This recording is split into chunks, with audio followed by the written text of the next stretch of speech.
Quel type de waggle vous correspond le mieux? C'est ce que je vous propose de voir dans cette nouvelle vidéo dans laquelle je vais commencer par vous expliquer ce qu'est un waggle, à quoi ça sert, les deux types, les deux familles de waggle possibles et comment déterminer et trouver celle qui vous correspondra le mieux. Alors, le waggle, c'est ce petit mouvement de va-et-vient du club vers l'arrière et vers l'avant, comme ceci, que font la quasi-totalité des joueurs avant de jouer. D'accord ? Si je tape une balle ici, voilà, je vais chercher ce petit mouvement-là et ensuite jouer.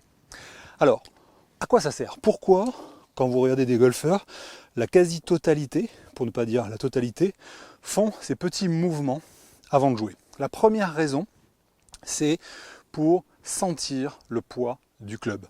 Le principe, c'est que certains joueurs ont besoin de sentir la tête de leur club, d'autres ont besoin de sentir plus le manche. Du coup, voilà, ils vont avoir des fonctionnements différents, je vais y revenir dans un instant. Donc ça, c'est la première chose, sentir le poids du club.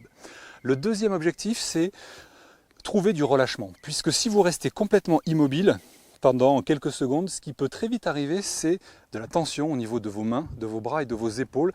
Et la tension, c'est ce qui va, avec le tempo et l'équilibre, dérégler votre swing le plus rapidement. Donc, le fait de rester un petit peu en mouvement avant de jouer, que ce soit avec le club ou avec le corps, eh bien, va vous permettre d'éviter globalement de ressentir des tensions et de rester relâché. Le troisième objectif, c'est de donner, si vous voulez, la bonne sensation du démarrage. Le swing, c'est une réaction en chaîne, c'est-à-dire que la manière dont vous allez démarrer va influencer tout le reste du swing. Et la manière dont vous démarrez va vous permettre soit déjà d'être synchronisé dans le démarrage ou au contraire de vous désynchroniser. Et là où je veux en venir, c'est que certains golfeurs, on va dire, en voulant imiter un bon joueur, va copier son attitude et notamment la façon dont il va faire son waggle. Sauf que il y a deux familles de waggle. Si vous utilisez la mauvaise, eh bien automatiquement vous donnez une mauvaise information dès le départ à votre corps. Vous lui donnez une mauvaise sensation, en tout cas pas celle qui lui permettra de se synchroniser dès le départ.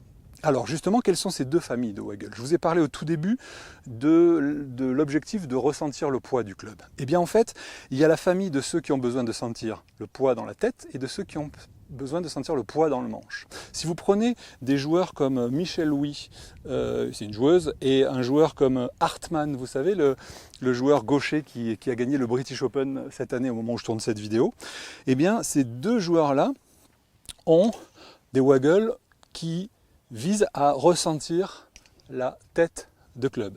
Et ça veut dire qu'ils vont avoir beaucoup de mouvements comme ceci. Les mains se déplacent peu et la tête de club se déplace beaucoup. Donc ils vont avoir beaucoup de mouvements de poignet. Et si vous regardez ensuite dans leur gestuelle, c'est la même chose, c'est qu'ils vont avoir une action de poignet assez prématurée dans le swing. Alors que bien souvent on va entendre qu'il faut essayer de swinger d'un seul bloc, de garder les mains très calmes, les bras très calmes dans cette partie, démarrer vraiment d'un seul bloc comme ceci. Ça, c'est ce que j'ai essayé de faire pendant des années, sauf que moi, dans mon profil, ça me désynchronise. Et l'esprit, c'est que là, on va chercher beaucoup plus, vous voyez, à déplacer les bras plutôt que la tête du club.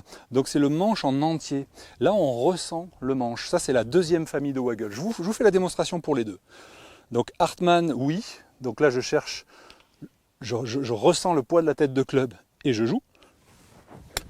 Voilà. Et hop, l'autre famille, c'est je ressens le poids dans le manche. Donc j'ai un démarrage beaucoup plus où je recule le manche tout entier et je joue.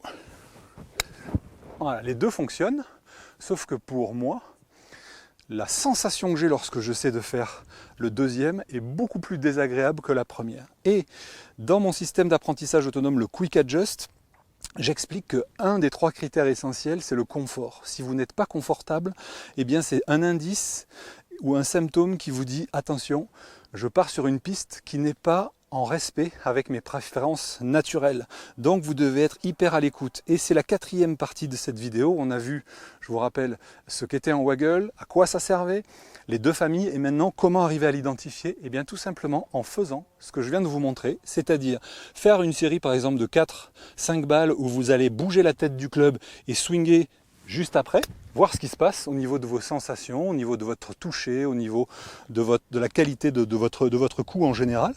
Et ensuite, faire une autre série, cette fois-ci en faisant un waggle où vous n'actionnez pas les mains. Vous allez constater, voilà, là par exemple j'ai contacté ma balle parfaitement, hein, sauf que ma sensation de swing, etc. n'est pas du tout agréable. Et c'est ce critère que je vous propose de découvrir en faisant 2 séries pour choisir lequel de ces waggles va vous correspondre.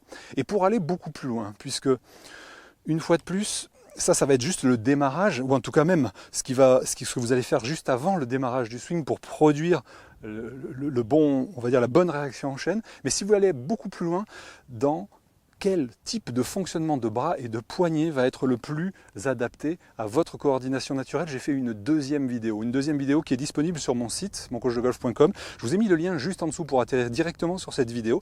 Il est dans la description et je vous propose de nous retrouver tout de suite. Je vais vous montrer en détail comment réussir à réduire l'éventail, l'écart entre vos bons et vos mauvais coups, surtout si vous êtes en mode on-off, c'est-à-dire je suis capable de faire un coup magnifique et juste après faire un coup complètement pourri. Je vous dis à tout de suite.